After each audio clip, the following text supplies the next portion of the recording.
बहुत समय पहले मिथिला के जंगलों में एक सियार रहता था। वह बहुत आलसी था। पेट भरने के लिए खरगोशों व चूहों का पीछा करना व उनका शिकार करना उसे बड़ा भारी लगता था। शिकार करने में परिश्रम तो करना ही पड़ता है। दिमाग उसका शैतानी था। यही तिकड़म लगाता रहता कि कैसे ऐसी जुगत लड़ाई जाए जिससे बिना हाथ पैर हिलाए भोजन मिलता रहे। खाया और सो गए। एक दिन इसी सोच में डूबा वह सियार एक झाड़ी में दुबका बैठा था। बाहर चूहों की टोली उछल कूद व भागदौड़ करने में लगी थी। उनमें एक मोटा सा चूहा था जिसे दूसरे चूहे सरदार कहकर बुला रहे थे और उसका आदेश मान रहे थे। सियार उन्हें देखता रहा। उसके मुंह से लार टपकती रही। फिर उसके दिमाग में एक तरकीब आई। जब चूहे वहां से गए तो उसने दबे पांव उनका पीछा किया। कुछ ही दूर उन चूहों के बिल थे। सियार वापस लौटा।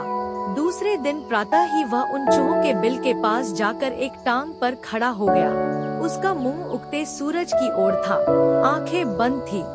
चूहे बिलों से निकले तो सियार को उस अनोखी मुद्रा में खड़े देखकर वे बहुत चकित हुए। एक चूहे ने सियार के थोड़ा निकट जाकर पूछा, सियार मामा, तुम इस प्रकार एक टांग पर क्यों खड़े हो? सियार एक आंख खोलकर बोला, मूर्ख, तूने मेरे बारे में नहीं सुना कभी? मैं चारों टांगे नीचे टिका दूंगा तो धरती मेरा बोझ नहीं संभाल पाएगी। साथ ही तुम सब नष्ट हो जाओगे। तुम्हारे ही कल्याण के लिए मुझे एक टांग पर खड़े रहना पड़ता है। चूहों में खुसर फुसर हुई।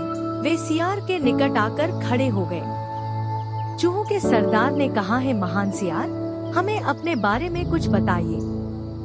सियार ने ढोंग रचा, मैंने सैकड़ों वर्ष हिमालय पर्वत पर एक टांग पर खड़े होकर तपस्या की। मेरी तपस्या समाप्त होने पर सभी देवताओं ने मुझ पर फूलों की वर्षा की। भगवान ने प्रकट होकर कहा कि मेरे तप से मेरा भार इतना हो गया है कि मैं अपने चारों पैर धरती पर रखूं तो धरती गिरती हुई ब्रह्मांड को फोड़कर दूसरी ओर निकल जाएगी। धरती मेरी कृपा पर ही टिकी रहेगी। तब से मैं एक टांग पर ही खड़ा हूँ।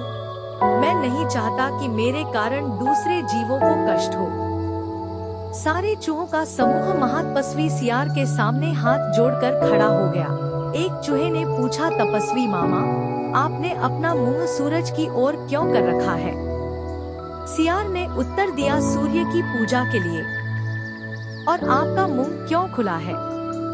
दूसरे चूहे ने पूछा, हवा खाने के लिए। मैं केवल हवा खाकर जिंदा रहता हूँ। मुझे खाना खाने की जरूरत नहीं पड़ती। मेरे तप का बल हवा को ही पेट में भांति भांति के पकवानों में बदल देता है। सियार बोला। सियार की बात को सुनकर चूहों पर जबरदस्त प्रभाव पड़ा। अब सियार की ओर से उनका सारा भय जाता रहा। वे उसके और निकट आ गए। अपनी बात का असर चूहों पर होता देख दुष्ट सियार दिल ही दिल में खूब हंसा। अब चूहे महातपस्वी सियार के भक्त बन गए। सियार एक टांग पर खड़ा रहता और चूहे उसके चारों ओर बैठकर ढोलक, मजीरे, खड़ताल और चिमटे लेकर उसके भजन गाते। भजन कीर्तन समाप्त होने के बाद चूहों की टोलियां भक्ति रस में डूबकर अपने बिलों में घुसने लगती तो सियार सबसे बाद के 3-4 चूहों को दबोच कर खा जाता। फिर रात भर आराम करता, सोता और डकारे लेता। सुबह होते ही फिर वह चूहों के बिलों के पास आकर एक टांग पर खड़ा हो जाता और अपना नाटक चालू रखता। धीरे धीरे चूहों की संख्या कम होने लगी। चूहों के सरदार की नजर से यह बात छिपी नहीं रही। एक दिन सरदार ने सियार से पूछ ही लिया, है महात्मा सियार, मेरी टोली के चूहे मुझे कम होते नजर आ रहे हैं। ऐसा क्यों हो रहा है? सियार ने आशीर्वाद की मुद्रा में हाथ उठाया, है चतुर मूषक, यह तो होना ही था। जो सच्चे मन से मेरी भक्ति करेगा वह सशरीर बैकुंठ को जाएगा। बहुत से चूहे भक्ति का फल पा रहे हैं। चूहों के सरदार ने देखा कि सियार मोटा हो गया है। कहीं उसका पेट ही तो वह बैकुंठ लोक नहीं है जहाँ चूहे जा रहे हैं। चूहों के सरदार ने बाकी बचे चूहों को चेताया और स्वयं उसने दूसरे दिन सबसे बाद में बिल में घुसने का निश्चय किया। भजन समाप्त होने के बाद चूहे बिलों में घुसे। सियार ने सबसे अंत के चूहे को दबोचना चाहा। चूहों का सरदार पहले ही चौकन्ना था। वह दांव मारकर सियार का पंजा बचा गया। असलियत का पता चलते ही वह उछलकर सियार की गर्दन पर चढ़ गया और उसने बाकी चूहों को हमला करने के लिए कहा। साथ ही उसने अपने दांत सियार की गर्दन में गाड़ दिए।